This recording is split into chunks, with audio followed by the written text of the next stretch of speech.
Hello guys, welcome to the fiction series. Today we are gonna see, what if Naruto was the fairy of demons and got harem? The short movie. Huge shout out to Chief 1256 for this story. If you want more awesome fanfiction like this, don't forget to hit that subscribe button. So without wasting any time, let's get into the video. Prologue. In order to save his country and the people he loves, Naruto sacrificed himself. But Chaos, the creator of everything, took pity on him and decided to send him to another world, the world of Alfea. There, Naruto will be the first male fairy to ever exist, and show the world that even with a tainted power you can do good things. Follows mostly Canon of Winx Club. Chapter 1. Give it up, Naruto! You can't win against me! Sasuke shouted from across the river. Sasuke! Just please tell me first. Why are you doing this? Why? Ha ha! He replied with a ridiculing laugh. You already know the answer to that, don't you? It's for my revenge against Konoha, of course. With the power of the Rinnegan and the Bijus, I'm invincible. And the only one who even has a chance to stand up against and stop me is you, Naruto. So I'm just going to kill you right here so that nobody can interfere. He yelled back with a mad grin. At hearing this, Naruto was shocked. But how couldn't he be? After all, the only person he ever considered a brother wanted to kill him, and all his friends. Sasuke whispered Naruto. I'm sorry, everyone. He thought sadly. Sasuke, you are right. Right now we are almost equal in strength, and if we went all out, I'm sure we would destroy half of Fire Country. And that's why I will end you right here, right now. Naruto yelled out with newfound determination. Oh? And what's the little loser going to do? Sasuke asked with an amused glint in his eyes. This. Naruto screamed and started forming hand seals so fast you could barely even see them blur. Snake Bore Ram, Alda Das Mox Dan Du, clasps hands together. Shiki Fujin Sealing Jutsu, Reaper Death Seal. As Naruto finished, a giant, translucent and gaunt specter suddenly began to manifest itself behind him. Skin purple like poison, with white, shaggy hair from which two red horns were protruding. Draped in a white, large kimono with a tanto in its mouth, it was the incarnation of death, the Shinigami. Are you serious, Naruto? You would sacrifice your own life for those people. Don't you remember how they treated you when we were younger? They beat you, spat on you. They treated you worse than trash, even though you were supposed to be their savior. And yet now you want to sacrifice yourself for them. Sasuke spat, getting ever more desperate by the minute. He knew that if Naruto used this jutsu he wouldn't be able to escape. This fact wouldn't change, even if he were to teleport himself to the other end of the elemental nations or to a different dimension. The Shinigami will get you. After all, nobody can escape death. It doesn't matter, Sasuke. Even if they treated me like trash when I was younger, I've already forgiven them. Now I even have precious friends who treat me as if I were their own family, and I will protect them. He screamed with finality. Shinigami-sama, I offer you a trade. Naruto began speaking to the specter behind him with a calm voice. Speak, human, was the reply of the Shinigami. His voice alone was enough to send shivers down Naruto's spine. I offer you my life. In exchange, seal all the power of Sasuke Uchiha away, so that he may never use it to hurt people ever again. Naruto ended, all the while glaring in Sasuke's direction. Sasuke, on the other hand, became so pale that you could mistake him for Orochimaru. Very well, human, your offering is sufficient. I shall accept your proposal, were the Shinigami's final words before he took the tanto out of his mouth, which revealed the maw too large to be that of a human's, full of sharp, jagged teeth and a long serpentine tongue. He slashed across Naruto's back and stretched his arm through the wound, grabbing his soul and leading it towards Sasuke. Sasuke felt the presence of death approaching and suddenly began screaming. His body was spasming as he tried to resist, but nothing could ever stop the Shinigami. Soon his soul too was ripped out of his body and merged with Naruto's. After the sealing was completed, Naruto fell to his knees, and then to the ground. Huff, huff. Damn you. Huff. Naruto. Sasuke screamed at the top of his lungs before also collapsing to the ground due to the pain he just experienced, and having his powers sealed. Weeza. Hi, it's finally over, Naruto whispered to himself. With the last of his strength, he turned his body around to look at the clear, blue sky for one last time. From the corner of his eyes he could see some people rushing over with panicked faces. faces he knew all too well. I'm sorry everyone, but I guess this is the end for me. These were the last thoughts before he closed his eyes, feeling his consciousness fade. Naruto, age 18, he died as he lived, with a smile on his face, saving the world and the people he loved one last, final time. In the Hall of Judgment. I feel like I just got hit by the jubi, Naruto said with a drowsy voice, lying on the ground and gripping his head. Welcome, Uzumaki Namikaze Naruto. The booming voices of 3 people sounded out at the same time. They were each sitting on a throne, one to the left of Naruto, one to the right, and the last right in front of him. Huh? What? Naruto jumped up with a start. Who are you? And where am I? He asked in shock. He didn't know where he was, why he was here, nor who the people in front of him were. The people sitting on the middle and right throne, 2 women, looked quite similar to each other, with the only real differences being their hair and eyes. The woman in the middle had brilliant, silver hair that extended slightly above her waist and golden eyes that spoke of experience and compassion, seemingly shining. If one looked closer though, you could see that her whole body gave off a mild glow, illuminating her surroundings slightly. Her attire was but a pure white robe that covered her whole body, with a slit below her waist, showing off a beautiful set legs. The woman on the right was similar in height, she however seemed to almost be her polar opposite. Her pitch black hair appeared to be sucking in any light that was unfortunate enough to meet IDM. Her eyes were a deep blue, almost like Naruto's, but unlike his they seemed to radiate knowledge. He had never seen these people before, except, wait, isn't that Shinigami-sama? Naruto wondered as he looked at the person on the left throne. This is the Hall of Judgment, young one. Here, we decide if a soul will go to hell or heaven, but only for special cases such as yourself. We don't have that much free time, answered the person in the middle. Souls? So that means, yes child, you assumed right. You died, said the person on the right. It's too late regretting your choice now, kid. You knew what you'd get yourself into when you asked for my help. The Shinigami spoke to him. No, it's just, did it work? Naruto asked, worried about the friends he left behind. What? Are you doubting me, human? Shinigami replied, anger apparent in his voice, which alone was seemingly enough to make the whole space around them shriek in agony, as he let too much of his power leak due to his lack of control. And no, of course not, Shinigami-sama, Naruto replied quickly, as the pressure threatened to crush him. Now, dear brother, we are not here to punish him, but to reward him, isn't that right, Kami? The person on the right tried to calm Shinigami down. Yes, brother, Yami is quite right about that.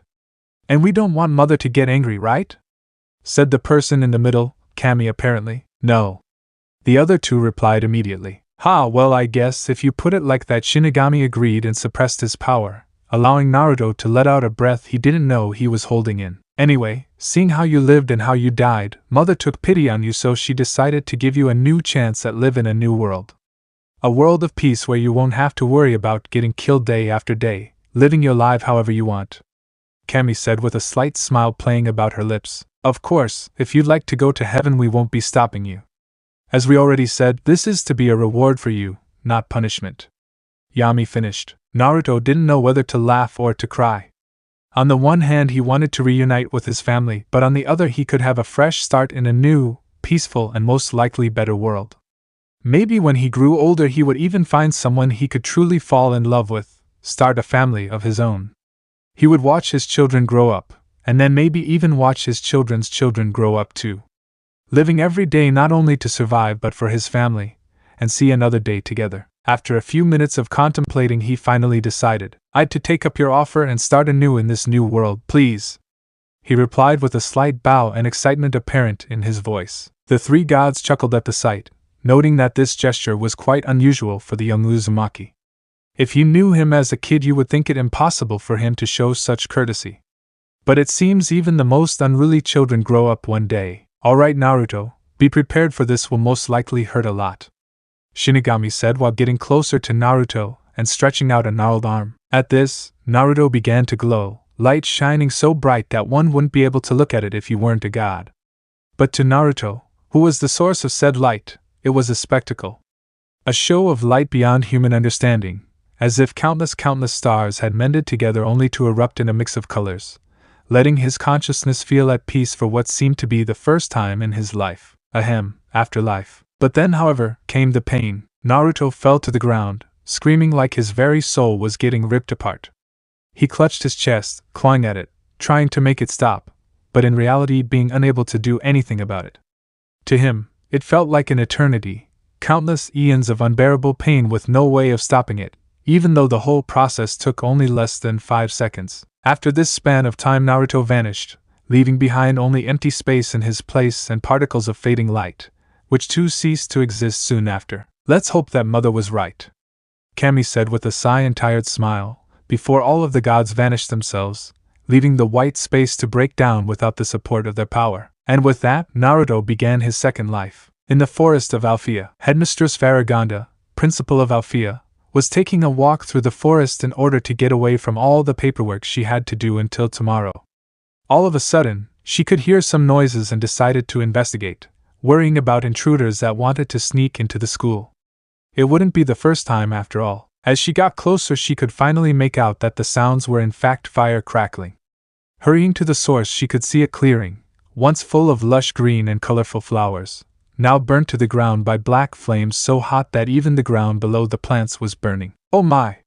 she exclaimed as she held a hand in front of her mouth. What caused this surprise, however, were neither the black flames nor the fact that the whole forest was going to burn down at this rate.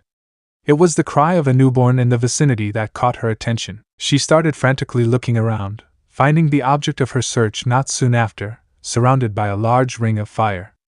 Of course, she knew that if she didn't act soon the baby would get burned by the flames, so she had to be quick. But the quickest solution isn't always the right one. Even though Headmistress Farragonda was not a water fairy, she was still adept at almost every art of magic, so she took the most logical approach: splash it with water until the blaze is extinguished. However, instead of putting out the fire, it had the total opposite effect, making it even stronger than before. In a slight panic, she tried everything she could think of, trying to make the blaze die down by controlling it with fire magic. Didn't work. Cover it with earth? That even counted as fuel instead of extinguishing it. Make a strong gust of air blast through it. Well, she could have guessed that this wouldn't work before. The only thing she could do now would be to seal the fire away, which was honestly not a method she was all too fond of. It would require a lot of power, making her need to rest for days on end and leaving Alfea unprotected to the school of witches and any dark forces that lay dormant, just waiting for a chance to strike. But she had no choice now, it would seem. So with all the power left in her, she sealed away the fire, making a mental note to take it to the archive later and get it baptized. She'll also need to send a team to search the surroundings for any flames she may have missed or the perpetrator who had caused this whole mess in the first place. But for now, with the fire gone, she could finally run over to the baby, taking it into her hands. Upon closer inspection, she saw it had blonde hair, and when it opened its eyes she could see sky blue eyes, looking at her with childish interest and a giggle. "So, little one, what are you doing out here? Where are your parents?" she asked, but all she got in return was a cute giggle. "Well, I guess I'll just have to take care of you for now," Headmistress Farragonda whispered with a wry smile. It seemed that her life would take a turn for the chaotic from now on. So she turned around, leaving for the school, not noticing the small spot that was untouched by the fire, as if it had been avoiding the place where the baby had lain until now. Talking. "Kaya, help. What's wrong?" asked a student the other. "My hair. They are orange," screamed the girl. "Pff, yeah, I can see that." "How did that happen?" asked the student the girl. "I don't know, I just wanted so shower, and then in the next second my hair were orange." "We will have to tell Ms. Farragonda about this. It seems that you are not the only one," said the girl while pointing to the room opposite where also a girl with different hair colors is screaming. "Ms. Farragonda's office. Ms. Principal, the hairs of various students have been changed and nobody knows who it was," said a student that was lucky not to be caught. "Yeah, Ms. Principal, and it's not the first time that something like this happened," shouted another student. "Sigh, alright girls, I will take care of this problem," said a teared-looking Farragonda. "Thank you, Ms. Principal." After everything was sorted out, the students began leaving the room. Farragonda was silent for a few minutes before she looked at the wall right next to her with an angry look. "Naruto, don't even think about escaping," stated Farragonda in a calm voice that sent shivers down the back of Naruto. At first nothing happened, but slowly there where Farragonda was staring there began to take something form. And after the whole form was finished, you could see a 6-year-old boy with sky blue eyes, 6 whisker marks, and a sheepish look on his face while he was scratching the back of his head with his right hand. How many times have I told you to stop pranking people? Most of the students are thinking that there is a ghost, and are starting to look for spells that will remove the ghost. Hups? Was Naruto's reply. Groaned Naruto. Be seriously, why are you doing something like this? Asked Farragonda. I am sorry, could you repeat that? I didn't hear you.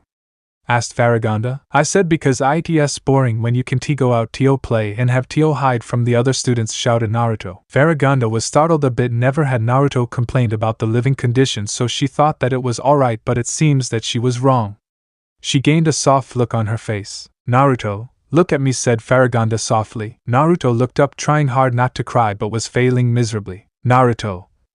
I am sorry, said Farragonda, and went to him and hugged him. Naruto also hugged her as much as he could and cried like there was no tomorrow. After a few minutes, when Naruto stopped crying, only then separated Farragonda with Naruto. She looked at him for another minute before finally speaking. Naruto, my little boy, do you know why nobody is allowed to see you? Asked Farragonda, knowing that Naruto knew. Naruto nodded. So that bad people cannot hurt me. But why should they hurt me? What did I wrong? Asked Naruto, already on the verge of tears. Nothing. You did nothing, but just because you did nothing does not mean they want to hurt you, said Farragonda, already hugging him again. You see, when I was younger I made a lot of enemies, and if they were to know that you are my grandson, then they would go after you in order to hurt me, because if they hurt you they also hurt me, okay? Asked Farragonda, a little unsure what to say. Naruto nodded. You are a good boy now. How does ice cream and pizza sound to you in for dinner, and then we can watch your favorite movie if you would like? Asked she with a smile. Naruto nodded fast enough to make her think that he broke his neck. But you have to behave for the rest of the? Again he nodded as fast as before. After everything was done, Naruto went out through a hidden pathway, leaving the principal alone in her office with Naruto. Stupid girls ranting me out, mumbled Naruto while thinking what should he do. There isn't really anything I can do. No, maybe I should go to the city. But then Granny might get angry again, thought Naruto. Even if he knew better, consider that he was just scolded, but his boringness was greater, so he went to the bus station in order to get to the city. Arriving at the city, Naruto went straight to the park, wanting to see if he could play with some other kids. Naruto arrived there. He saw that many children, and the many that he saw were all younger than him. You all expect one little girl that is probably a year younger than him. Seeing that there wasn't a better person, he went to the little girl that seemed to play alone. Hi, greeted Naruto. The girl seemed startled. Hello, Naruto tried again, waving in front of her face. I am sorry, stuttered the little girl. Haha, you're weird. My name is Naruto, by the way, laughed Naruto. The girl turned red in embarrassment. My name is Stell. I mean, my name is Stephanie, replied Stephanie. Say, Steph, why do you play alone here? Asked Naruto, curious. At this, Stephanie gained a sad look on her face. Because nobody wants to play, answered Steph with tears starting to form. I don't cry, how about we play together? Asked Naruto, trying to stop the girl in front of him from crying. His grandma taught him to never make a girl sad, because that means that I did something bad and then I have to try to cheer her up as a man's duty or so. Really? Asked Steph, unsure. Yes, how about hide and seek, suggested Naruto. Okay, replied Steph, happy, before turning around and starting counting. Naruto and Stephanie were playing until they decided to take a break. As they were lying in the grass, they never noticed two mans watching them. Are you sure it's her? Asked the one man the other. 100% blonde hair, amber eyes, and always wearing the newest clothes, and also adding the funking fact that she is wearing the ring, so yeah, I am sure, replied the other one, angry. Sorry, tch. When they start playing again you will go after her. I will wait for you in the car, explained the guy. Okay, great, soon we will be rich, ahaha, laughed the one guy, evil. Back to Naruto and Steph. Are you okay? Can we continue? Asked Naruto. Huff asterisk, course, replied Steph. Okay, I am counting, said Naruto while turning around. Stephanie sprinted away and hid behind a tree near a fountain. As she was hiding there, she noticed too late the shadow that has formed above her. When she turned around, she saw a fat man with a mask over his face and a tape in one hand. Stephanie wasn't dumb, she knew what that man wanted, so she screamed as loud as she could. The man was startled a little bit, but he recovered quickly and taped her mouth, so she stopped screaming. Then he picked her up and sprinted away. Naruto, hearing the scream, ran to where the scream came, only to see how a man was running away with Stephanie on his shoulders, struggling to get away. Not losing any time, he started to chase after them, but it seems he couldn't make it in time, as the guy jumped into a black car and it drove away very quickly. No, Stephanie, shouted Naruto as he fell to his knees. After he finally found his first friend, it was taken from him, so began to cry. He cried harder than he ever did. His heart was hurting. Why, repeated Naruto over and over. Because you are weak, he heard a voice speaking. He turned around but found nobody. Because you are pathetic, just look at you crying here instead of doing something, continued the voice. While Naruto was now confused and slightly scared, the other one wouldn't even think about crying, and sitting there he would run after them, search them no matter how long it may take, not stopping for sleeping or eating. What do you mean? And who are you? Asked Naruto. But at the same time, you are not him. At least not anymore. What are you talking? Who am I not anymore? Fine, I will help you unlock it, even if you are not ready for it. Pray to the god that sent you here that you will survive this. But if you have his luck, then I am sure you will. Now let's start. At first, nothing happened, so Naruto thought that he was imaging things already, but then suddenly there was a strike of pain that went through his whole body. And then a pulse of magic came out of his body. Every living being felt the pulse. Naruto's appearance was changing. His sunny golden hair became pitch black, his sky blue eyes became crimson red, and when he looked behind him he saw two fairy-like wings that were black with an outlining red. What happened? These are fairy wings, how come I have them? Grandma said only females can become fairies, and the last time I checked I was male, thought Naruto. It's finished with it, you should be able to find that girl, Naruto. Hey, how do you know my name? When the time is right, you and I will meet again, and when that happens I will fight alongside you once again, but till then become the man you once were. Hey, what do you mean? Hey, where are you? Shouted Naruto. But this time the voice was gone. Naruto was exhausted, tired and scared, but still he couldn't give up. The voice was right, and now that he was a fairy he will be able to find her. And suddenly Naruto took F into the air. Screamed Naruto for a second before realizing what is actually happening. After a few minutes of finding out how to fly, Naruto searched the entire city, but it was like finding a needle in a pile of leaves. But there was this pole that guided him to the outskirt of the city. There he found the black car in front of a rundown house. Feeling that this was the place, Naruto descended down, while not landing so gracefully on his face. Standing up, Naruto went to one of the windows and saw her. In the middle of the room. She was lying there tied up. Just as he wanted to enter the house, he heard the man talking. MHMHMM were the noises that Stephanie was making. Leo, get that tape from her mouth, it seems like she has something to say to us, laughed the one guy. Okie, rip out. You big idiot, that hurt. Oh, I am so not sorry, said Leo. Haha, laughed both men. What do you want? Asked Steph. Isn't it obvious, Stephanie, or should I call you Princess Stella from Solaria? Said the other man. Stella glared at them, while Naruto, who was overhearing them, was shocked. Steph is a princess, and her real name is Stella, whispered Naruto. No, it doesn't matter, even if she was the queen herself, she is still my friend. With the newfound determination, Naruto took off to the air and flew through the window. All three persons were shocked to see someone here, so shocked that the two men didn't react at all for a few minutes. Just as Naruto was finished untying Stella, came they out of their shock and surrounded them. Who are you? Asked Leo, the question that was going through everyone's mind. No one really important, said Naruto as he was looking for an exit. Maybe he should have planned it. But hey, who cares? Both men, thinking that he was mocking them, charged at him. Luckily for Naruto, and unluckily for them, the moment Naruto touched the wall behind him, a hole was made. Seeing this, Naruto once again took off while carrying Stella in his arms, never noticing the black flames that were surrounding the hole. Thank you, began Stella, not really knowing what to say. No problem, Steph, what are friends for, or should I call you Stella now? Said Naruto. Stella stiffed. There was only one person that called her Steph. Naruto? Asked Stella, not really if it really was him. Naruto just smiled at her. Hi, princess, replied Naruto with a smile. Don't please don't do this to me, begged Stella. Huh? What do you mean? Asked Naruto, confused. Please don't call me princess, just call me Stella. I am sick of it. Because of that I don't have any friends, that's why I don't like to tell people that I am a princess, said Stella with tears already starting to form, thinking that her first friend will stop being her friend. Naruto flicked her forehead. What was that for? Asked Stella, a little angry. For being stupid. Did you really think that I would stop being your friend just because you are some princess? Asked Naruto, offended. Stella looked down. Sigh, look, Stella. I will always be your friend no matter what, and that's a promise. Really?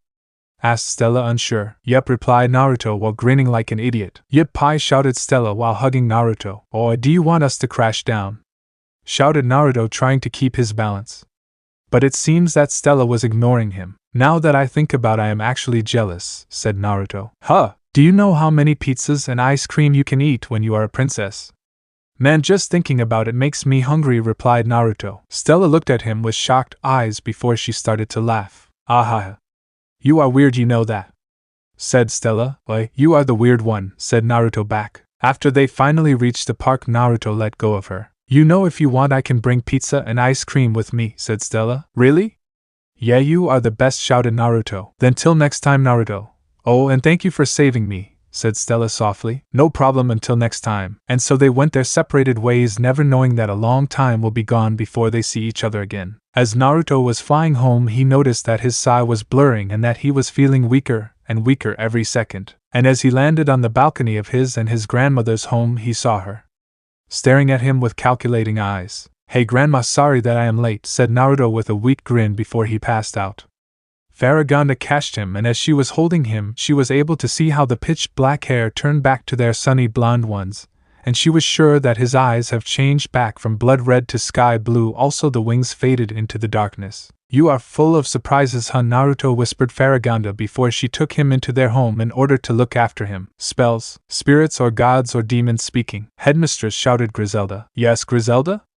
Asked Farragonda. I just wanted to inform you that the new students are arriving today afternoon, said Griselda. Thank you. Is there anything else? Asked Farragonda. Yes, there is. It seems that the labor will not be finished until next month, and also it seems that Princess Stella is coming this year again. Are you sure we should let her attend? I mean, it's thanks to her that the labor exploded and now unusable, said Griselda. Sigh, I understand. Even if the curriculum falls behind a bit, I am sure that we will manage. And the topic with Princess Stella, I think that everyone deserves a second chance. Don't you think so, Griselda? Asked the headmistress with a gentle voice. Yes, I understand, said Griselda with a defeated tone. Great, now if you will excuse me, I still have paperwork to do, said Farragonda with a light glare at the paper. Of course, I will see you then at the ceremony, and with that Griselda went out of the office. Farragonda leaned back in the chair and let out a long breath. That sure was close, said a voice right next to the doors. Farragonda smiled and looked to the right of the door. Naruto, what did I say about lying? Scolded Farragonda, her only grandchild. Ah, sorry, laughed Naruto sheepishly. I am sure you have sensed her the moment she went upstairs, said Farragonda with a smirk. You got me. But you know what? Asked Farragonda. What is it, Granny?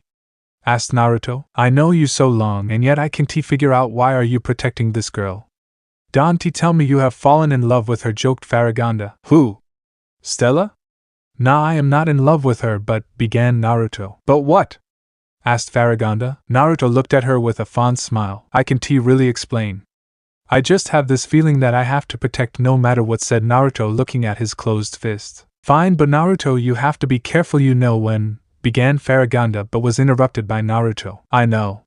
If anybody knows what I am, then my life would change forever. Yes, you being the first and only one of your kind, I am sure that many countries would go to war because of you. I know, after all, I am the first male fairy in the history of fairies, said Naruto. For a moment there was a silence before it was again broken by Farragonda. And how is your training going, Naruto? Asked his grandmother. No, so good.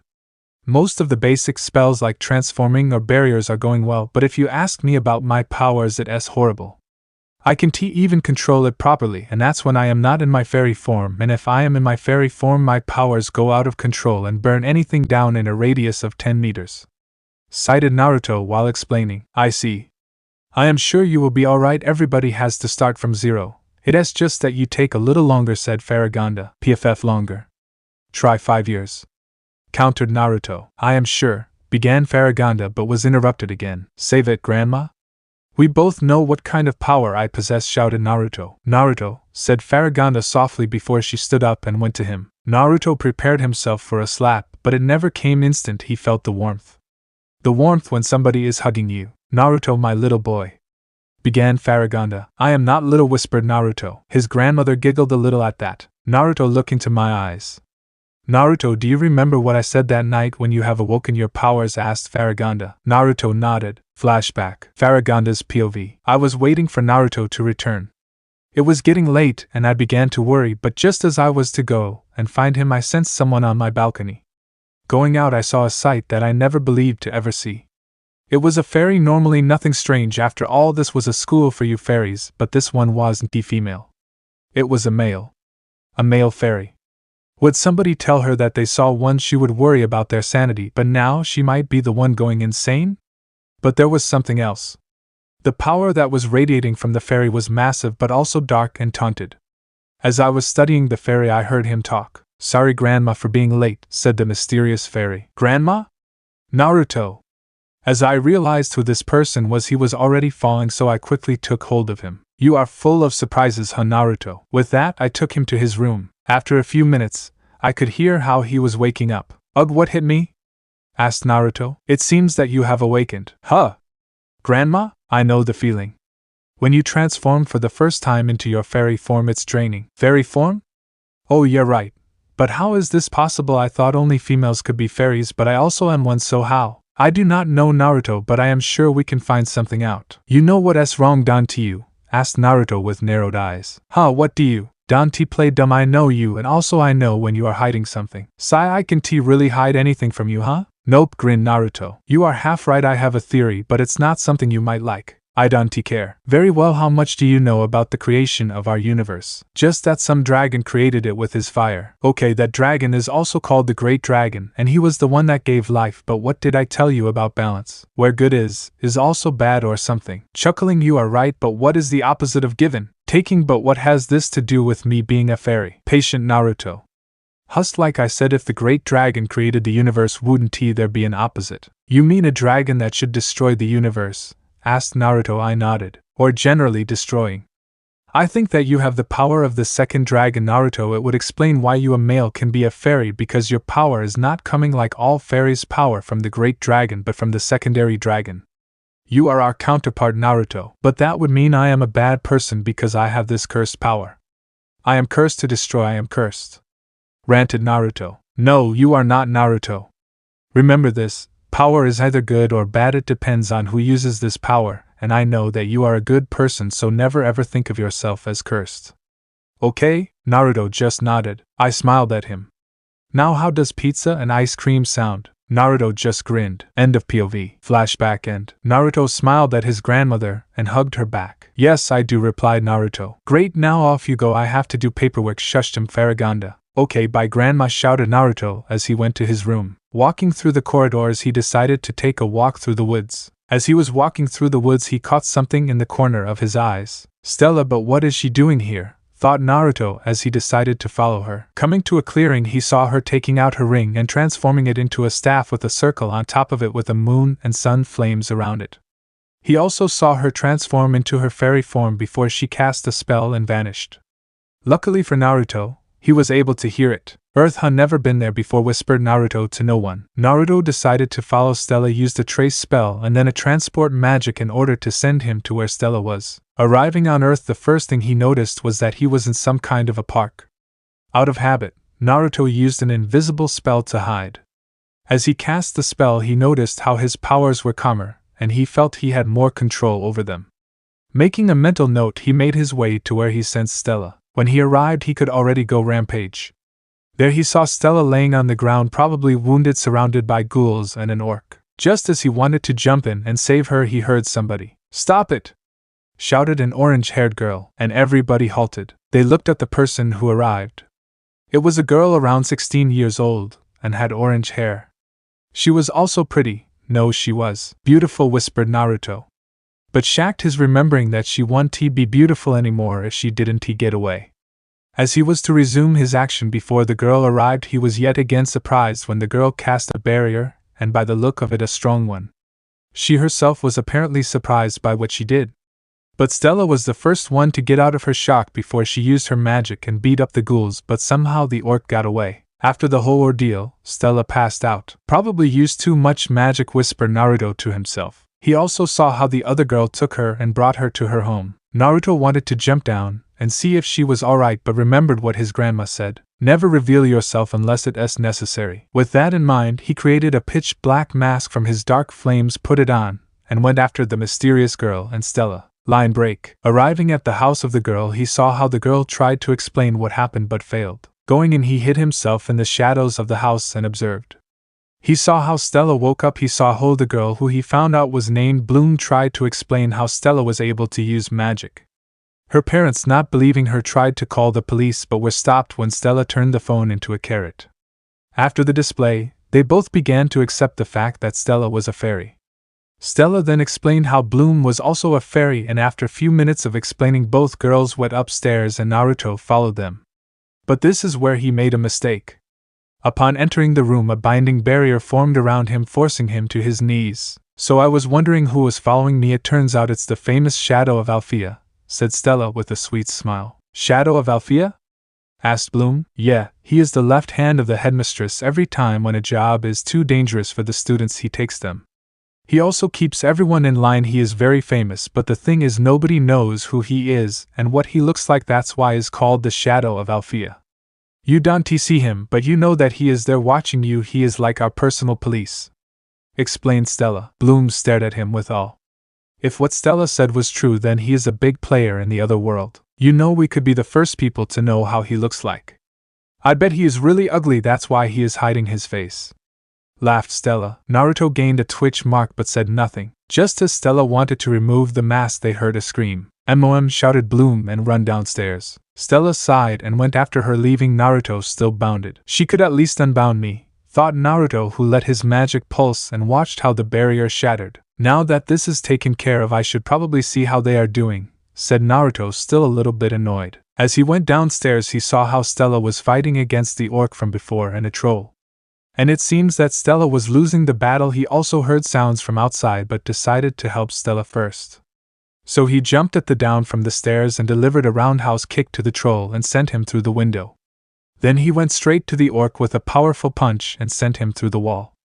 As he was standing there, he turned his head behind to see Stella looking at him with awe. No matter what she may think of him, even she has to admit that he looks badass right now. The moment was destroyed, however, when they heard another scream. Both sprinted outside, only see Bloom failingly trying to fight the troll. "Aren't you going to help her?" asked Stella. Naruto sprang into action without wasting a second more. It seems that the troll hasn't sensed him, or wasn't he able to react, because in a few seconds the troll was on the ground unconscious. And just like before, but this time it was Bloom who looked at him with awe. Naruto stretched out his hand without saying anything.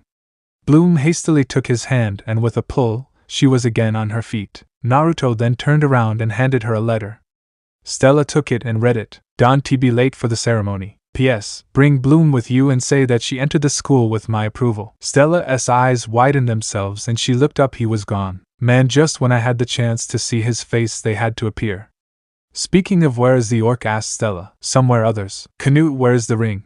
asked one of the three mysterious persons. "I had him, but then somebody came and took us all out," explained the orc. "Who could that be?" asked another one. "I don't know. The fairy I was after called him the Shadow of Alfea," said Canute. "The Shadow?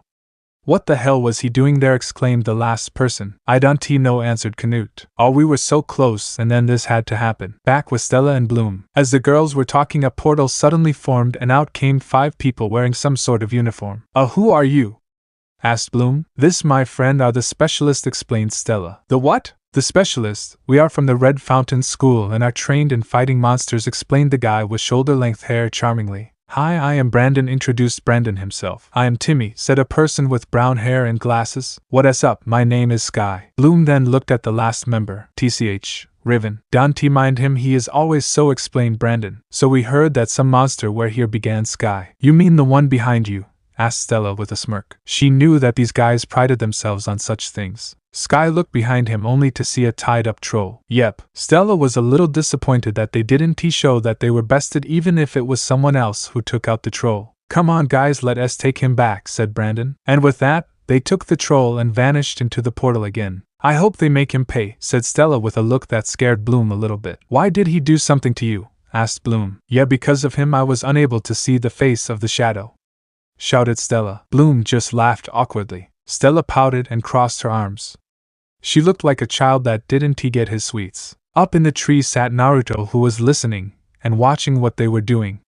He snickered when he saw Stella pouting. "You still have a lot to learn and a lot to see before you can pull a stunt on me, my precious little sister," whispered Naruto. "Naruto, where have been?" asked Farragonda. You know, places to see, places to go, but anyway, have the new students arrived?"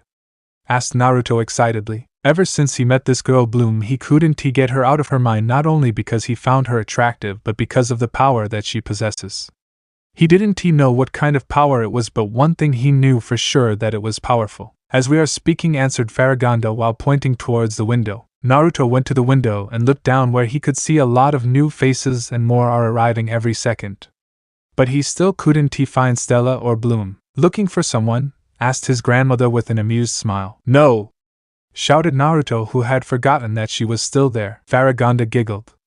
Just as Farragonda wanted to tease him further, he caught a glimpse of the two persons he was searching. Sorry grandma, see you later, and with that Naruto vanished into nothingness. It was like he was never there. Naruto, now on the school's rooftop, looked how Stella was trying to convince that Bloom can enter this school, but seeing that Griselda was being stubborn, he decided to help them.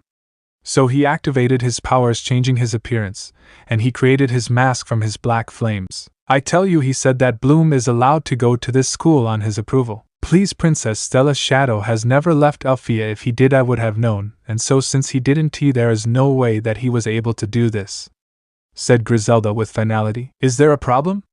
Asked suddenly a person right next to Stella. All three freaked out for a second before calming down. Don't he ever do that again, shouted Stella while pointing at him. While Naruto was calm on the outside, he was laughing his ass off on the inside. Is there a problem? Asked Shadow/Naruto again. Yes, there is, Shadow. Miss Stella is trying to convince me that you allowed this girl to enter Alfea as a student, said Griselda while pointing at Bloom. That is true, said Shadow. See, I told you. Wait for what? Asked Griselda. But when? Asked the vice principal. It doesn't matter when, said Shadow with an icy voice. Alright then, you are allowed to enter, said Griselda to Bloom. Thank you, said Bloom to Shadow, but he wasn't there anymore. Wow, he is good, continued Bloom. I know, and that's why we will unmask him, declared Stella while pointing towards the sun. Okay? Said Bloom, unsure. With that, both of them went towards their room. Arriving there, they were able to see that they were now roommates. And this is my room, said Stella while showing Bloom her room. Wow, you have your own room, how cool is that, exclaimed Bloom. Yup, being a princess, and all has its perks, explained Stella with a million-watt smile. Too bright, thought Bloom. Now how about have a look at your room?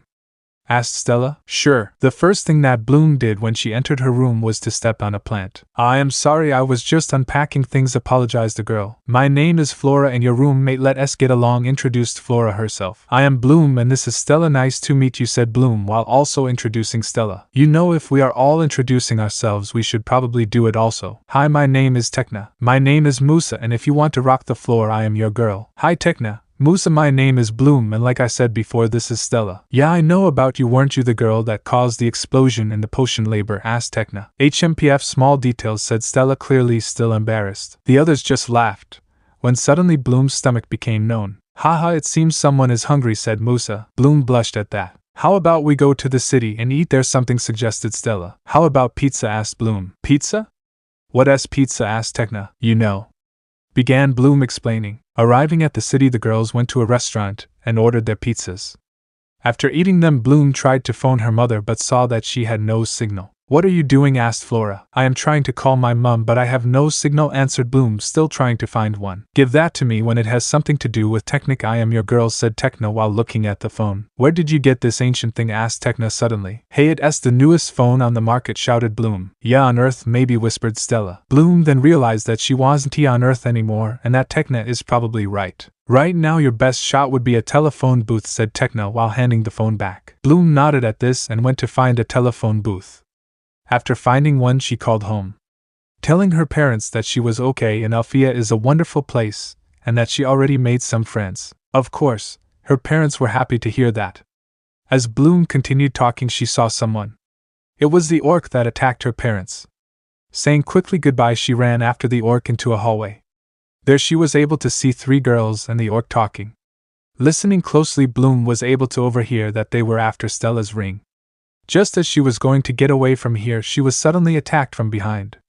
Looking up, she was able to see one of the girls from before. Not believing her eyes, she looked back to the group where she saw the same girl, but she slowly vanished. Look at what we have here, said the girl with white hair. Get away, I am a fairy, shouted Bloom while making a magical attack.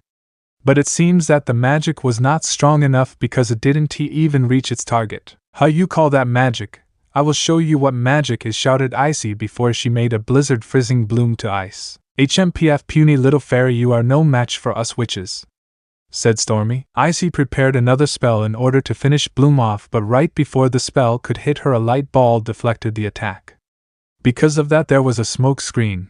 After it went away, it revealed the other girls. Sorry to crash the party, but could we get our friend back? Asked Stella with a smile. "TCH more fairies," said Darcy. "Fine with me, the more the better," said Stormy. "Let us show these puny fairies who's stronger," is finished Icy before preparing another attack. "Girls, it seems we have to get serious here," said Musa. "Magic wings," shouted Stella. And with that, all girls except Bloom transformed into their fairy form. "Ice spears," shouted Icy. "Get behind me," shouted Tekna. "Technical shield." "Grr, these damn fairies," shouted Stormy. "Lighting road," cast Stormy. This time Tekna's shield wasn't able to stop this attack and the girls threw back. "I will finish this," stated Icy before she once again activated her spell, Blizzard. But before she could freeze them, Stella activated her ring that transformed into a scepter. "Ring of Solaria," shouted Stella, and then in a flash of light they were gone. "TCH, they got away," cursed Icy. "Say, wasn't he this the ring that we were after?" asked Darcy. Icy and Stormy looked at her with wide eyes before screaming to the heavens. "With the girls. For that were close-sighted, Flora." He laughed Stella. "Come on, let us get Bloom out of this ice prison. I am sure here Beauty will suffer if we don't get her out," said Stella seriously. The others just sweat dropped at that. "That's what you are worried about," were the thoughts of the other three girls. After half an hour of Stella constantly using her magic to melt the ice, Bloom was finally free. The girls got her to take a shower and changed her clothes before giving her a warm cup of milk chocolate with marshmallows. "Sue, how did you get into this situation?" asked Musa. "Well, when I was talking to my mum, I saw the orc," began Bloom. "The orc?"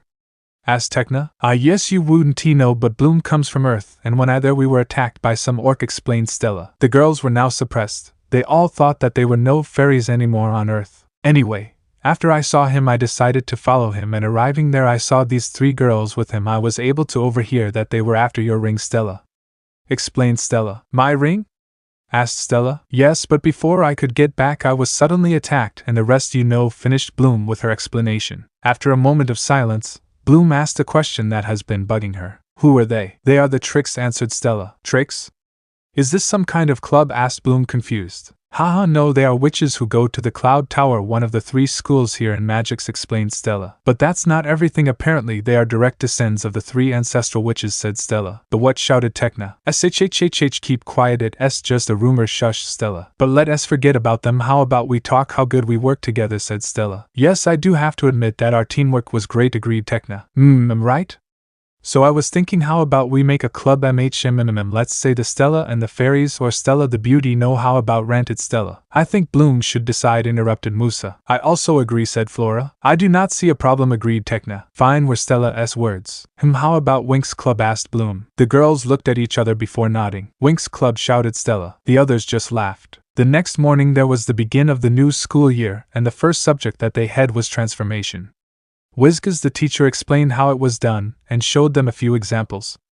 After that, he told his students to pick up their mirror and to change their hair colors. Everyone was able to pull it off except Bloom. She tried no matter what, but her hair color wouldn't change. Wizkaz, seeing the disappointed look on Bloom's face, went up to her and encouraged her. "Don't give up, Bloom, this is just your first day, I am sure you will learn it," said Wizkaz. Bloom just smiled at him. After the lesson has ended, Bloom and her friends went to the canteen. Finding themselves a place to sit, they began to eat and talk. After 15 minutes, Miss Farragoda stood up and went to the front. "My dear students, like every year we in the Red Fountain School held a ball. Today in the evening is this ball, because of that every for today is omitted," announced Farragonda. "Oh man, what should I do? I have nothing to wear for tonight," exclaimed Stella. "I am sure we will find something for you," said Bloom. After that they went to their room. Arriving there, everyone went through their things in order to get dressed for a ball. After an hour, Bloom suddenly realized something. "Girls, do you think they will let me go in there like this?" asked Bloom, already knowing the answer. "No problem, I am sure we will find you something," said Stella. The girls rushed out of the school in order to catch the bus. Arriving at the city, the girls searched for 2 hours but found nothing. After these 2 hours, the other girls had to go because they themselves had to change. Saying their goodbyes and wishing her good luck, Bloom continued alone the search. With Naruto, not only were the girls preparing for the ball, but so was Naruto. He put on a black suit with a white shirt and a dark purple tie, completing it with a pair of black shoes and a silver watch on his left wrist. Of course, he had to wear his mask when he was in public. Checking that everything was in order, Naruto created his mask and changed his hair to black. After a short walk, he entered the ballroom and went straight to where the headmistress was sitting. On his way to her, Naruto was able to overhear somethings like, "Who is this to OMG, he is so hot there where even if you like tonight I will unmask him." What Naruto didn't know was that whoever is able to unmask him will be the unofficial school president. As Naruto arrived and sat down, he began to talk with Faraganda. "Grandma, why do I have to be here?" whispered Naruto. "Well, since someone couldn't keep his existence a secret, I had to say that you work here at the school," countered Faraganda while drinking her tea. Naruto hung his head low. It was basically his fault, but what can he do when it's super boring? After that, he talked with the other staff members. The conversation came to a halt when a group of fairies entered the ballroom. They were all beautiful, but Naruto only looked at one. "You look beautiful, little sister," thought Naruto, a little sad that he couldn't say it to her face. But he soon noticed that someone was missing. It was Bloom. But decided that she was just only late, he continued his conversation with Whizgaz while also keeping an eye on his sister, who was getting a little too familiar for his taste with a student of the Red Fountain. The ball was a huge success, everyone was having fun, but Bloom was still missing, so Naruto decided to look for her, but just as he stood up the doors opened and Bloom came and thought she looked worried. He saw how she went to her friends and talked fast with that worried expression, and he also saw how the faces of her friends turned from smiling to surprised and then to anger. Now knowing that something was not alright, he masked his presence and went to them. Arriving there, he was able to overhear them talking about how the tricks are here at school and how they want to ruin the party. He also heard their plan and had to admit that it was a good plan but not the best. So he followed them, seeing how they executed their parts, but something then went wrong. Bloom was attacked. And this time no one was around to help her. Well, expect for him, but something was telling him not to interfere, and so he did. He watched how she fought against them even without a fairy form. But the tricks slowly overpowered her. But when everything seemed to take a turn for the worse, did it happen. Bloom transformed for the first time. When she transformed, Naruto was able to sense it. Such power. "It's similar to mine yet different," whispered Naruto. Naruto now found Bloom a lot more interesting. But it seems that even in her fairy form that she was outmatched. Naruto didn't fault her. She just got her fairy form and the tricks have a lot more experience, so it was clear who would win. But Naruto was careless, he didn't sense the arrival of the Winx. So when Icy fired her ice spears at Bloom, no one could have expected that Stella pushes Bloom away and take the hit. For Naruto, it was like everything went to slow motion. He could see how the spears were piercing her skin.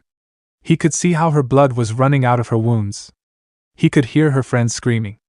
He could see the agony on her face. His little sister was dying in front of him just because he was not able to react. "Because of him she is dying." "Stella," shouted Naruto. "No, it's because of them," whispered a voice. "Huh, it's them who hurt her in the first place." "You are right. So let us pay them back, show them your true powers, show them that no one messes with you, family," roared the voice. Naruto's mask slowly faded away, but his hair was overshadowing his face. And then, just like he was possessed, Naruto whispered a word, "Enchantix," and with that everything went to hell. First, there was a magical pulse that went through all dimension. Then a tornado of black flames came into existence. Right. No, everyone was outside. "Oh Naruto, what have you done?" whispered Faraganda. And then in the next second, a figure came out of this flames. His hair was black like the void, his eyes crimson like the blood that is running through one's body. His black/red wings, who were massive, gave him a demonic look. He was wearing black boots with black baggy jeans and a sleeveless hoodie. There also was a sword strapped to his waist. "It seems like the stress was too great," whispered the voice. "Who are you?" asked Icy. "Who I am is not important." Everyone was surprised by the demonic voice. "That's not Naruto," thought Faraganda. "But what is important is that you have hurt someone that he considers precious," explained. "Tch, you are just a fairy," exclaimed Icy. "I think it's time to show the world that we are back, partner." And then suddenly there was a huge pressure. The first years fell to the ground, the others were starting to sweat. The tricks slowly descended to the ground, their powers slowly leaving them. What is going on?" screamed Darcy. "You dared to come and hurt someone who he considers precious. Trust me when I say that you won to come unharmed home." With these final words he unleashed the sword. And when he did that, the pressure tenfold itself. He swung his swords and a wave of black flames mixed with red energy came down onto the tricks. When the wave hit them, they screamed louder than they have ever done. It was a horrible sight. The tricks were burning alive. Icy tried to cast her magic, but the moment she did, the flames became even stronger. With a hand wave from Naruto, the flames ceased to exist. All that was left were the tricks, who looked like they were in hell. And I want to describe how they look because then it would be an M rating, but you can imagine how they look now. I reverse your powers. Every time you three would cast a spell it will be reversed and attack you. Every time you cast a curse it will be you who will be cursed. Be grateful that I didn't take away your powers. Now be gone before I end your life. With that Naruto put his sword back and the pressure lifted itself. Naruto then descended to the ground to where Stella was lying. Is that you Naruto? Asked Stella weakly. Yes and no, this is Naruto's body but I am not Naruto. I see. But still it is nice to see him once again even though it will be my last time cough said Stella weakly before she coughed blood. You are dying. Thanks for the obvious said Stella sarcastically. He want to be happy. This time Stella didn't say anything but tears slowly began to form themselves around her eyes. This will be the last time I helped said the voice before he bit his finger strong enough to draw blood. Before sticking it into Stella's mouth. Out of reflex Stella drank the blood that was infused with the red energy. It will hurt like a bitch, but you will live and that's what matters said the voice before he passed out. Stella was confused but in the next second she screamed like there was no tomorrow. Her wounds slowly but forcefully closed, her skin turned from pale to the bronze-like skin. And after what seemed an eternity the pain vanished leaving an unconscious Stella back. For a few minutes nothing was said and done but then Miss Farragonda went up to them and said loud enough so that everyone could hear it. The party is over, please return to your rooms. Shouted Farragonda who was looking at the now back transformed Naruto. What a night whispered Farragonda while looking at the moon and wondering what the future has in store for young Naruto. What hit me? Asked Naruto as he slowly stood up. Why the hell am I in a sewer? Shouted Naruto. Naruto ran through millions of thoughts thinking how he got here when he suddenly felt something. It felt dark and evil but somehow it also felt familiar, seeing as there is no other option than going to the source of power. After what felt like an hour of walking Naruto finally found the source. It was behind a door. Slowly opening the door, he was hit with the power but this time tenfold. But strangely he wasn't affected. No, to him it was like someone hugged him. He felt safe, he felt at ease. I am sure many people would call me crazy, thought Naruto. Finally opening the door, Naruto stood in a room that was big enough to put in a castle. Going further into the room he looked around.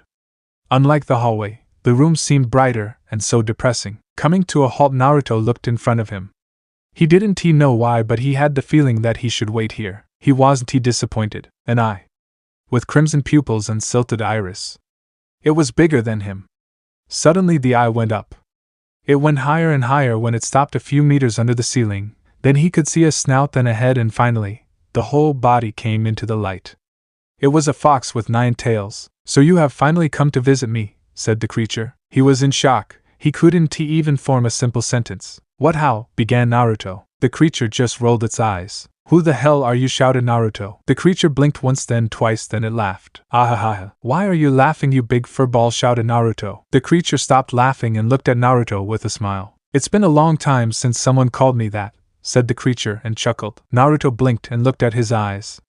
In the beginning, he didn't notice it but now that he looked a bit closer he could see sadness and happiness in his eyes. He could also see other emotion but it was the one that caught his attention. Relief. Why would it be relieved, and for who I am? I used to be called QB no Yuko, said the QB. Used? Asked Naruto. A long time ago I used to be filled with hate and everything negative. People feared me just when they heard my name. I hated humans with a passion back then. And now, there are still a few humans that I despise but I changed and funny thing is, it was thanks to a human that I changed. How come? Asked Naruto. At the beginning, I hated him probably as much as I hated my nemesis. Because of him, my freedom was taken. But he proved not only me but also my siblings wrong, that there are humans that are still good at heart, so at his final battle we helped him and after the battle, he gave us what we all wanted. Our freedom. Then why are you here? Simple, I didn't want to leave someone I call brother. Suddenly Naruto got a bad feeling. Say QB, where are we right now? In your mind. And with that everything went black. The next thing he saw when he woke up again was a white ceiling. He blinked a few times in order to get used to the light. When his eyes finally got used he looked around and noticed that he was in the nursery. He heard how a door opened so he looked to his left only to see his grandmother. Hey grandma, said Naruto weakly. Hearing the voice of her grandson she quickly went to his side. Naruto, how are you? Asked a worried Farragonda. Like I was hit by lightning and then ran over by a train, said Naruto as he tried to sit up. So what happened? asked Naruto. What is the last thing you remember? Naruto asked a worried Faraganda. I think it was.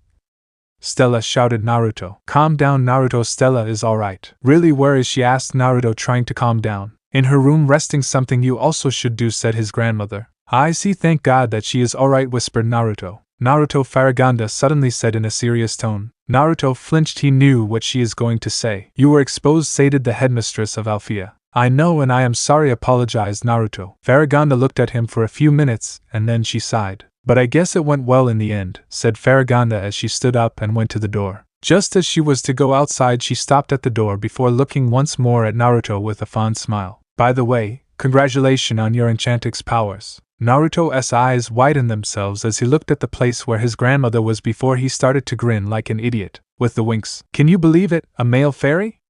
Said Tekna. I know, I wouldn't believe it myself if I didn't see it with my own eyes, and not only that, said Flora. Guys, is it really that hard to believe that there is a male fairy? Asked Bloom. Of course you don't know, Bloom, but you see there never ever have been male fairies. He is the first of his kind, explained Musa. Bloom was shocked. But it seems that Stella knows him, said Bloom. The other girls just nodded.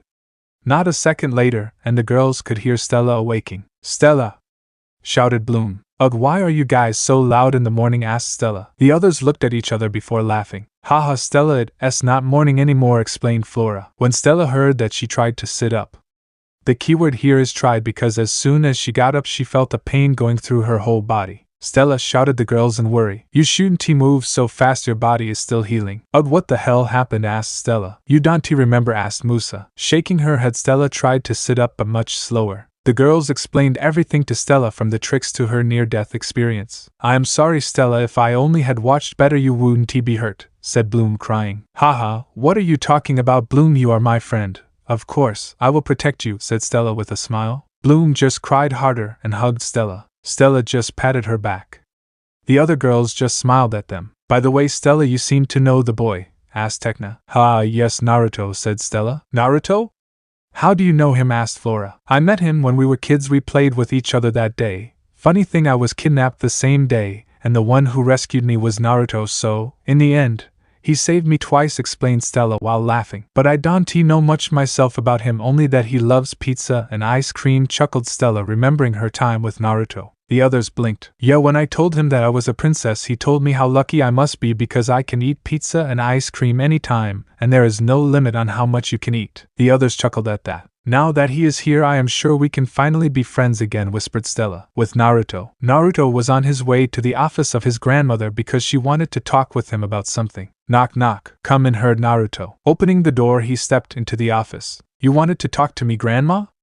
Asked Naruto. Yes, please have a seat, aide Faraganda. Naruto nodded and sat in the chair in front of the desk. So what's up? Asked Naruto one more time. Faraganda looked at Naruto with narrowed eyes before sighing. Naruto, don't you think it's time you tell me why you care about Miss Stella so much?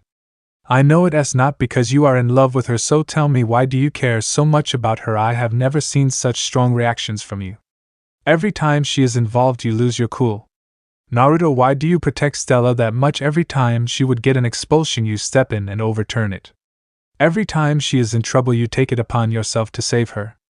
If it is someone other than her you wouldn't care, so why is she so special? Asked Faraganda, determined to find out the truth. Naruto was shocked at the beginning but calmed down, and after his grandmother finished asking he looked blankly into the room. For a few minutes he sat there saying nothing. Faraganda wanted to ask again when she heard him speak. Why wouldn't I? It's my job, said Naruto with a smile. Your job? Asked Faraganda, confused. Naruto looked at his grandmother with a smile. After all, it's the job of the older brother to protect his little sister, said Naruto. Faraganda's eyes widened themselves. Never in a million of thoughts would she have expected this answer, but then she remembered something. If he said that, then he knew that he was adopted. Naruto, began Faraganda. I know, Grandma, and it doesn't matter, you are still my grandma even if not by blood, explained Naruto. Faraganda got tears in her eyes. But what do you mean with that? Stella is your sister, asked Faraganda. Sigh, Grandma, do you know the Book of Truth? Asked Naruto. Where did you hear that name? Asked Faraganda in shock. Well, it all began outside of the office. Outside the office was Bloom, as she wanted to ask the headmistress something. But when she wanted to knock she heard her talking with someone. Why wouldn't I? It's my job, said Naruto with a smile. Your job? asked Farragonda confused. Naruto looked at his grandmother with a smile. After all, it's the job of the older brother to protect his little sister, said Naruto. At this, Bloom's eyes widened themselves. She couldn't believe what she heard. Bloom knew that Stella did not have sibling, she herself told it so, but Naruto was claiming something else. She had to tell Stella about it. If Naruto really is Stella's older brother, then why doesn't Stella know about him? Why does he keep quiet about it? Were the thoughts of Bloom while running back to her room turned. Well, it all began when I was 10 years old. I was really bored and I took a stroll through the school. At that time everyone had holidays, so I thought, why not? As I walked through the school, I came upon the library. With nothing to do, I thought that I could go in and find something interesting. Looking through the books, I saw this book called The Holy Flame. It piqued my interest. After I finished reading, I became curious. There stood so much about the great red dragon, but the black dragon was never mentioned. So I searched through the whole library but found nothing. Taking a break, I was a little depressed. I just wanted to know a little about me. And just as I thought that, I felt magical pulse, and in the next second a bookshelf began to move. I saw a path that was lit by torches, and at the end of the path, I saw an altar with a book on it. Well, you can guess what book it was, explained Naruto. I see, and what did you find out? Asked Farragonda. Naruto scowled a little at that. Not much, I suppose. Just who I really am, and what happened on the day of my birth, and even there were little to no information, replied Naruto. Farragonda narrowed her eyes at that. For the Book of Truth not to know something, either it did not exist, or that subject was protected by something really strong. I see. I am sorry that you didn't get your desired information, said his grandma with a gentle voice. So what are you going to do now? Asked the principal. I do not know, said Naruto with a downcast look, and left the room. With Bloom. Just as Bloom arrived in front of Stella's room, she stood still and thought again. There has to be a reason why he didn't tell her. If there is a good reason, then is it really okay to tell Stella, thought Bloom. Just as she could think deeper, she came back from her thought when she heard her name. Bloom, Bloom, Bloom, shouted Musa. Oh wait, what? Shouted Bloom. Bloom, you coming in? Asked Flora. Oh yeah? Bloom, where have you been? Asked Stella with a bright smile. The moment Bloom saw that smile, something told her to not tell Stella about what she heard. You know, a little bit here and a little bit there, said Bloom with a chuckle. The girls giggled at that. With Naruto. After leaving his grandmother's office, Naruto strolled down the hall. As he was walking down the hall, Naruto kept thinking about yesterday's events, especially the one where he lost himself to his powers. If he were honest, he would say that he is scared of his power. No matter what he does, nothing helps. His powers are too great to control, no more like too chaotic, and after the events from yesterday, there is no way that he can use this kind of power anymore. Add to the fact that his powers are now even stronger since he got his Enchantix form, and you have someone with unlimited power who has no to little control over them. After what I did to the tricks, how can I know that I don't lose control again, whispered Naruto to himself. Even if the tricks did harm his sister and her friend, what he did to them was too much. Deep in his thoughts, Naruto almost didn't hear the sound of steps. The keyword being almost. Reacting fast, Naruto used a camouflage spell and disappeared from view. Appearing on the school's rooftop, Naruto glanced at the night sky. Continuing his thoughts, Naruto would always look at the window of his sister. His sister was a topic he would like to talk, but he kept it a secret for so long. I am sorry, Granny, I still can't tell you the whole truth. Not right now, said Naruto to the night sky. Break. It's been a week since that incident, and since then nobody has seen Naruto. Stella herself was looking for him, but just like his moniker, he is a shadow. The Winx right now are having a lesson in on of the surrounding forest of Alfea, and so was Naruto. In fact, he was the whole week in that forest. He has spent this week trying to figure out something. Naruto was sitting in the middle of a little sea meditating. But he was disrupted by some sound. Sapphire blue eyes were opened slowly. Looking in front of him, he saw a person. By the build of the body, he would say that it's male. But other than that, he couldn't tell anything else. His face was hidden in the shadows of his hoodie. Who are you? Asked Naruto, getting tense. Whoever this is, he is very powerful. It depends, said the person, now confirming that he is male. On what? Asked Naruto. Your answer, stated the person. Naruto just stared at him, getting ready to fight. I have seen you. Your fight with the witches was impressive, said the person as he took a seat on a log. Even now I can sense your power, even though you are suppressing it. Your power, it's vast, nothing I have ever seen before, but of course, I shouldn't have expected anything else from the holder of the cursed flame. Naruto, the fairy of demons. What do you want? Asked Naruto again. What I want? No, what do you want? Asked the man. Naruto just looked at him confused. Don't you want to know why you can control your power? Naruto narrowed his eyes at him. If you want to know more, meet me at midnight at the rooftop of Alfea. And with these final words, the man stood up and went away, leaving Naruto alone again. Seconds later, Naruto heard more voices, but this time they were familiar. What are they doing here? Thought Naruto as he stood up and went towards their direction. Arriving at the scene, Naruto saw some students of the Red Fountain School trapped by bows and the girls trying to set them free.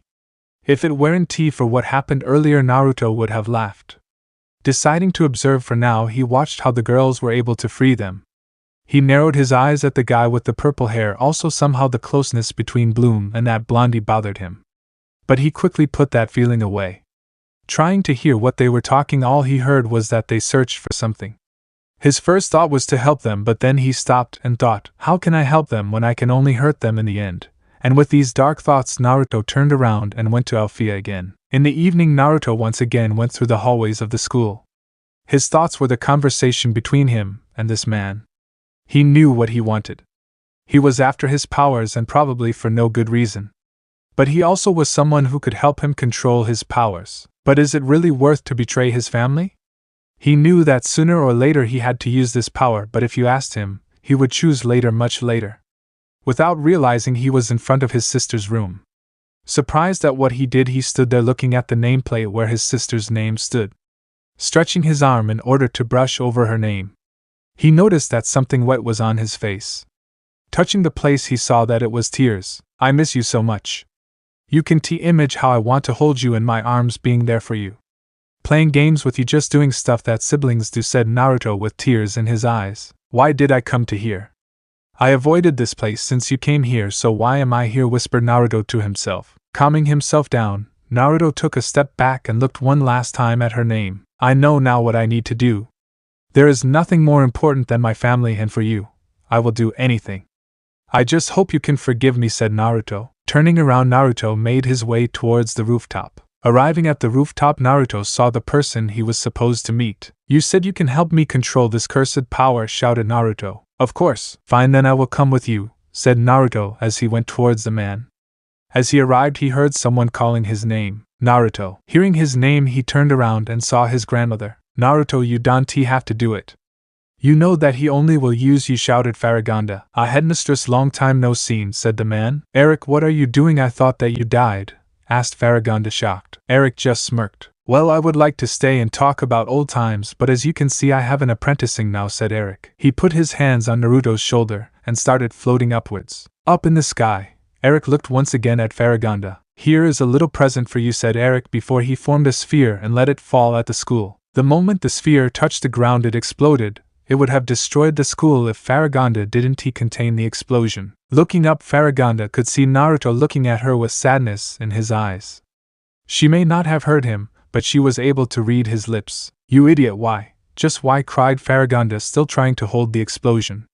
Because of the noises that they were causing, the students went outside in order to see what's happening. Naruto, also seeing that, looked at them, especially at Stella. And what he saw broke his heart. The betrayed look on her face hurt more than 1,000 blades stabbing him. But he has to be strong for her. Looking at the men and giving him a nod, they then disappeared in a black vortex. The moment they disappeared, the explosion also vanished. Huffing, Farragonda looked at the place where they have been. Calming down, she shouted to the students to go back to their dorms. Doing as they were told, the students once again entered the building. Farragonda watched as the students went inside. She saw the Winx, and what she saw tugged at her heart.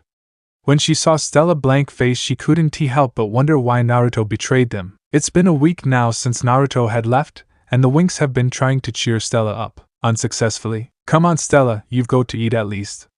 I made some soup for you, Bloom said while standing in front of Stella's room and holding a bowl of soup in her hands.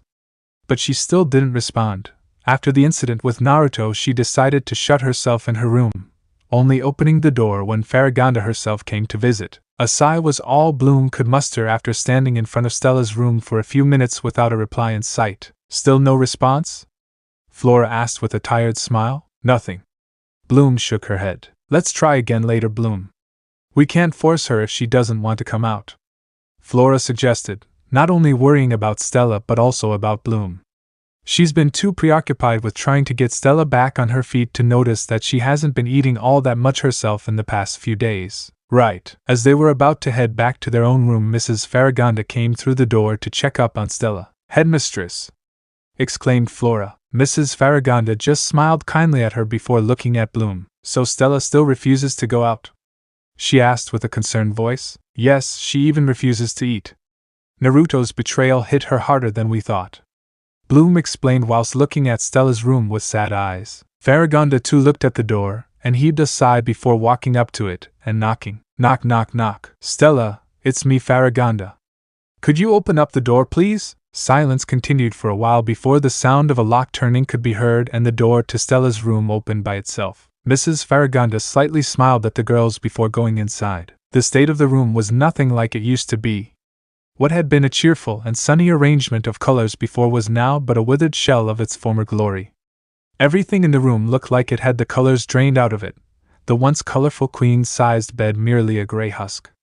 And lying in that bed, beneath the blankets, was Stella, looking like a total mess. Seeing her in this state, Mrs. Farragonda made up her mind. "Stella, how are you, dear?" she asked with a fond smile. Looking at Stella in this state, she couldn't help but remember that Naruto also used to be like that when he was sad. Thinking about those times, she felt a pang in her heart. Now that he was gone, she could see some similarities between the two. And the more she thought about it, the more obvious it became. But still, Stella remained silent. "How about this, Stella? I will tell you something about Naruto, but in return you need to move on for now. Return to who you once were. A sad face doesn't suit you. And it's not like you're all alone now, right? You've still got your friends to look after you," Mrs. Farragonda continued, hoping to catch her attention and keeping her mind off of the events that had transpired. Hearing Naruto's name, Stella's body stiffened before she turned around to face Mrs. Farragonda and see Bloom and Flora standing at the door. "And you're not lying?" Stella asked in a soft whisper. Mrs. Farragonda just nodded at that, noticing that Naruto's betrayal had really taken her harder than she thought. Stella just stared into Mrs. Farragonda's eyes for a few moments to convince herself, and after that she looked over to her friends. "Can I still have some soup?" she asked with uncertainty in her every word and movement. Upon hearing her say that, Bloom and Flora smiled widely at each other before Bloom went over to Stella to give her the soup she had made. An hour later we find all 5 of the Winx in Mrs. Farragonda's office, waiting for the headmistress to finally say something. "Stella, is there something specific you want to know about? Why did he leave?" Stella asked without batting an eyelash. Mrs. Farragonda could only sigh at the question. "To be honest, I'm not too sure about that myself. Since the incident with the tricks, he's been very distant to me, so I don't know exactly what was going through his head at the time." After hearing this, Stella turned even more depressed. It was the single most frustrating question that she had ever wondered about in her life. Ever since Naruto had left, she had repeatedly been asking herself this same question day in, day out, never coming to an answer. "But I can at least tell you one of his reasons," Farragonda said with a serious tone. Please tell me." Stella pleaded with newfound hope in her voice. Hope that there was an honest reason behind his actions that day, not lust for power. Naruto is afraid of his powers. He has always been, and will most likely forever be.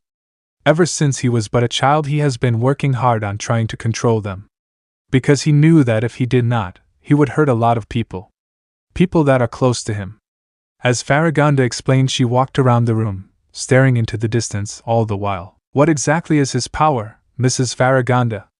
Tecna asked, wondering what could be so powerful while at the same time so hard to control. Mrs. Farragonda paused as she looked at the framed picture hanging on the wall behind her desk. A picture of Naruto and her as they were celebrating his 10th birthday. "Tell me, Musa, what do you know about the creation of magics and all other dimensions, eh?" "Well, the great red dragon kinda created everything with its breath of fire. It's also the creator of fairies." Musa tried explaining, a little confused by the question. She didn't get what anything of this had to do with Naruto's powers. "Yes, that is indeed quite correct. However, it is not the complete truth." Mrs. Farragonda turned around, putting her hands on her desk. "There is more to it than just that. A part of a whole which has been kept secret for centuries," she said, shocking them all. "What do you mean by that, Mrs. Principal?" Flora asked, confusion apparent on her face. "Everything is in balance. Where there is light there shall also be shadows. Life and death, good or bad. If you want to have something you'll need to give something in exchange. That's the principle of creation. So, should creation not also have a counterpart to balance it? Destruction. Bloom whispered, "That's quite right, Bloom. There was not only one dragon, but two," Mrs. Farragonda said, holding up 2 fingers, 2 to make it whole. The great red dragon with the holy flame of creation and its counterpart. Mrs. Farragonda's voice turned deeper, the great black dragon with the cursed flame of destruction. It is said that countless eons before, the 2 dragons fought each other, creating and destroying as the battle raged on. In the end, the great red dragon emerged victorious, but was unable to defeat the great black dragon for good. To recover from the wounds he suffered in battle and to hide from the great black dragon, he created everything we know, hiding within one of his creations. Naturally, his counterpart swore to take revenge, still searching for him to this day. Mrs. Farragonda stated, walking up and down the room as she spoke. "But Mrs. Farragonda, what does that have anything to do with Naruto?" Stella asked, getting impatient to know for what reason he could have left them. "It's because he has the powers of the great black dragon, Stella. And like the story told, his fate is to fight the one holding the great red dragon's power of the holy flame," Mrs. Farragonda uttered, turning around to face Stella. "And that means you, Bloom," she said, spinning her head to look at Bloom. "What? Me? But I just got my fairy form last week. How can you be so sure?" Bloom spluttered, shocked by the revelation. It has merely been a few weeks that she even knew fairies existed, and now she's supposed to have some great dragon's powers in her? "Trust me, Bloom, you may have just learned how to turn into a fairy, but I can sense a vast power hiding inside of you. Power yet untapped, only waiting to be unleashed. And adding to that the fact that they are quite similar in nature to Naruto's, there's just no doubt about it. You hold the great red dragon's holy flame inside yourself." Bloom only remained silent at that, letting the words sink in. But it still doesn't explain why he left. If he wanted to fight Bloom, wouldn't he have stayed? He just could have tricked us into thinking he was nice. He did trick us. Stella only mumbled the last part, coming to her own realization quickly. Mrs. Farragonda looked at Stella, the girl on the verge of tears. She went over to her, wiping away a tear that threatened to fall. "Of course he didn't, Stella. How could you think that for even a moment?" Mrs. Farragonda comforted her in a soothing voice. "Naruto has always been a kind boy, watching out for others and putting their needs before his own. To be honest, he's the only reason you're still attending Alfea. I have long since lost count of how many times he's bailed you out," she continued, chuckling at the memories. *sniff *wh Why would he do that?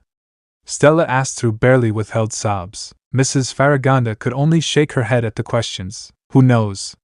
But after seeing what he did to the tricks, he became terrified of himself. Coupling that with his becoming an Enchantix fairy, which doubled his already tremendous and uncontrollable powers, and you get a fairy who's not only afraid of himself but has also got almost unlimited powers without any resemblance of control over them. Having realized that, he turned to the only person who he thought could help him. Eric," Mrs. Farragonda replied, spitting the name with barely withheld disgust. "Mrs. Farragonda, who is this Eric?"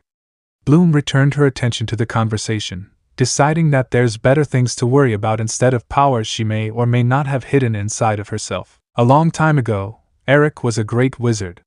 He and Saladin were great friends, but one day he suddenly became engrossed with the cursed flames, researching them and trying to get their powers for himself. For that purpose he has done things that are better left unsaid, and for that he paid the price.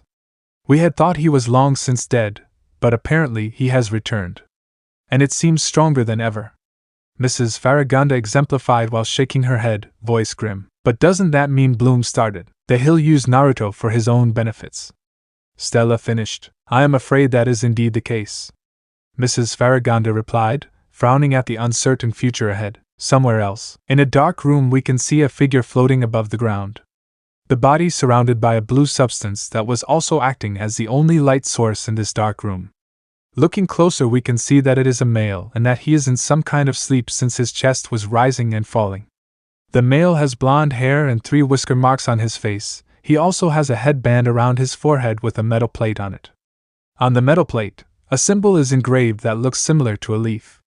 He is also wearing a dark orange mixed with black tracking suit. His jacket is open and a shirt made of metal chains can be seen. On top of his chest, a green gem is resting. The gem is bounded by a string that is around his neck. You could also definitely tell that he was in some kind of a fight, and a big one if the injuries that are all over his body are an indicator. Suddenly a growl could be heard, and behind the floating boy 2 large blood-red slitted eyes open looking down on the boy. The time is near for you to wake up, partner, so this part ends here. Alright, that's it for today's video guys. Let me know in the comment section how was the story. And also don't forget to like, share and subscribe. I will meet you in another video, bye bye.